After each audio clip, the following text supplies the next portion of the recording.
Data WHO di penghujung tahun 2023 menunjukkan secara global terdapat 39,9 juta orang dengan HIV.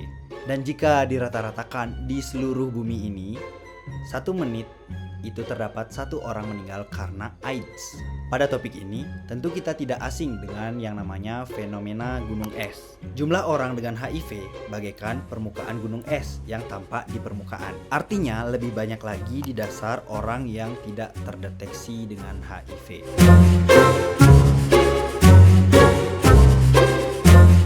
Hai, saya Dr. Rama Wintara, dokter virtual yang bisa Anda tanyakan apapun seputar kesehatan dan penyakit. Kali ini kita akan bahas tentang HIV/AIDS yang perlu Anda ketahui. Mulai dari apa itu HIV/AIDS, bagaimana penularannya, dan bagaimana pengobatannya, sampai bagaimana apabila kita terkena HIV/AIDS. Lalu tidak lupa, apakah ada obatnya?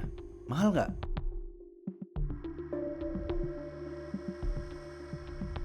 HIV/AIDS. HIV adalah singkatan dari Human Immunodeficiency Virus. Jadi ini adalah virus penyebab. HIV ini ibaratkan penjajah yang menyerang, membunuh sistem pertahanan keamanan di suatu negara. Atau dalam tubuh kita itu, dia menyerang sistem pertahanan yang namanya sel CD4. Dialah pertahanan tubuh kita. Nah, kemudian kalau AIDS atau Acquired Immunodeficiency Syndrome adalah sindrom atau kumpulan gejala-gejala akibat dari HIV tadi. Lalu, ada lagi satu istilah yang sering diucapkan di topik ini yaitu ODA, ODHA, orang dengan HIV/AIDS.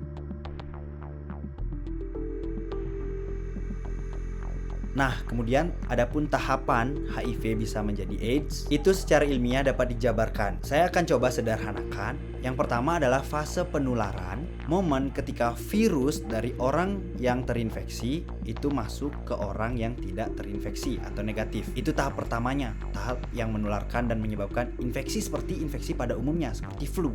Kemudian masuk ke tahap berikutnya yaitu window period, yang mana ini adalah fase ketika virus sudah masuk ke dalam tubuh, tapi jika dites dalam pemeriksaan virus ini tidak terdeteksi. Keren kan? Kemudian lanjut ke tahap berikutnya, tahap fase laten. Virus sudah berada di dalam tubuh tapi tidak menimbulkan gejala apapun. Orang yang sudah dimasuki virus ini merasa sehat, tapi dalam pemeriksaan sudah bisa dideteksi bahwa dalam tubuhnya terdapat virus HIV. Lalu kita ke tahapan terakhir yaitu AIDS. Fase ini ketika virus sudah bereplikasi sangat banyak, sudah melumpuhkan sistem kekebalan atau pertahanan tubuh kita, sehingga di sini sindrom atau gejala-gejala sudah mulai muncul. Tubuh kita yang biasanya enjoy aja menghadapi infeksi-infeksi ringan seperti jamur ataupun diare dan penyakit-penyakit ringan lainnya mulai kewalahan dan tidak mampu. Sehingga secara signifikan ketika kita sakit lalu diobati sembuh, sakit lagi. Begitu terus berulang.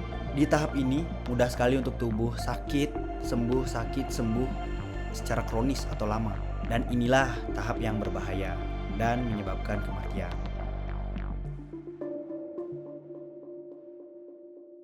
Memang tidak ada gejala yang khas sekali pada ODA atau orang dengan HIV/AIDS. Sekarang saya coba sebutkan secara umum. Yang pertama, bisa terjadi penurunan berat badan sampai 10% atau lebih. Bisa juga terjadi demam, masalah kulit yang sulit sembuh, pembesaran kelenjar getah bening, yang mana getah bening ini merupakan salah satu bentuk pertahanan tubuh kita juga. Adanya jamur di mulut, mulut jadi tampak lebih kotor, kita terkena infeksi paru, nyeri perut, kelemahan, dan diare yang berkepanjangan. Itu gejala-gejala umum yang mungkin bisa dilihat atau dirasakan pada orang yang sudah masuk ke tahap AIDS.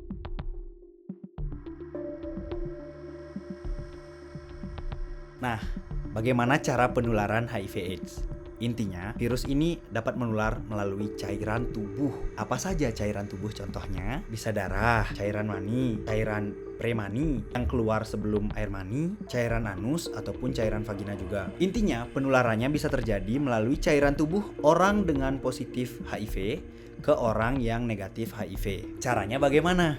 Bisa yang pertama melalui jarum suntik yang dilakukan secara bergantian, biasanya pada orang yang narkobaan nih, narkoboy. Lalu melalui transfusi darah, transplantasi organ. Tapi biasanya yang ini nih kan pasti udah dicek sebelum dilakukan transplantasi atau transfusi. Kemudian anal seks atau seks melalui anus atau mulut, oral, juga bisa menularkan karena di sana terdapat mukosa yang notabene mudah terluka dan dari sana bisa terjadi pertukaran cairan tubuh. Pertanyaannya, apakah seks seperti bersentuhan ataupun ciuman dapat menularkan HIV? Jawabannya yes, bisa. Jika ciumannya itu passionate banget sampai menimbulkan luka dan menimbulkan celah untuk pertukaran cairan tubuh. Berpelukan, berpegangan tangan, dan cipika-cipiki tipis itu tidak dapat menularkan virus ini.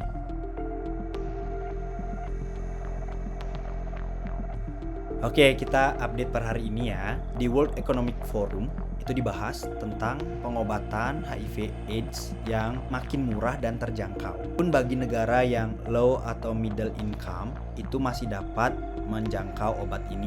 Produksi obat ini juga telah diekspansi makin luas lagi, makin besar lagi. Dan di Indonesia sendiri ART atau antiretroviral therapy atau ARV, antiretroviral, itu regulasinya sudah diatur dengan baik sesuai dengan peraturan perundang-undangan. Sehingga di tingkat puskesmas saja Anda bisa mendapatkan obat ini secara gratis, tapi sesuai aturan yang berlaku. Tinggal ikuti saja alurnya bagaimana, sistem rujukannya bagaimana, dan sistem pengambilan obatnya bagaimana. Intinya itu, kalau sistem pertahanan kita atau CD4 tadi sudah kurang dari 350 sel per milimeter kubik, itu terapi ini akan dimulai.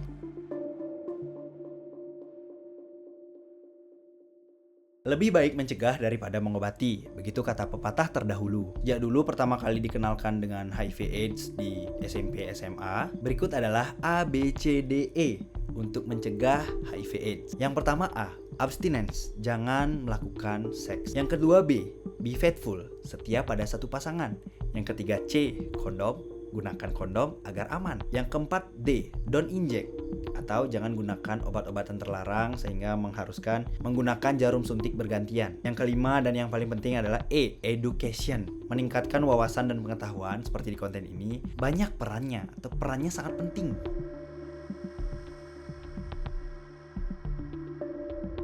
Kurangnya wawasan, pengetahuan adalah sumber dari segala masalah. Boleh saja kita takut kepada virusnya, tapi jangan orangnya. Boleh saja kita hindari virusnya, tapi jangan orangnya. Mari kita rangkul bersama Oda, karena mereka juga sama, manusia seperti kita, punya perasaan. Selama kita sudah dibekali ilmu, tenang.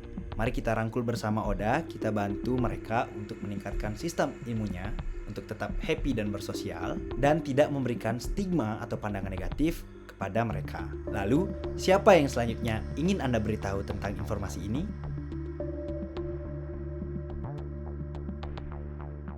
Cairan darah ya? Berarti kalau nyamuk bisa menularkan nggak?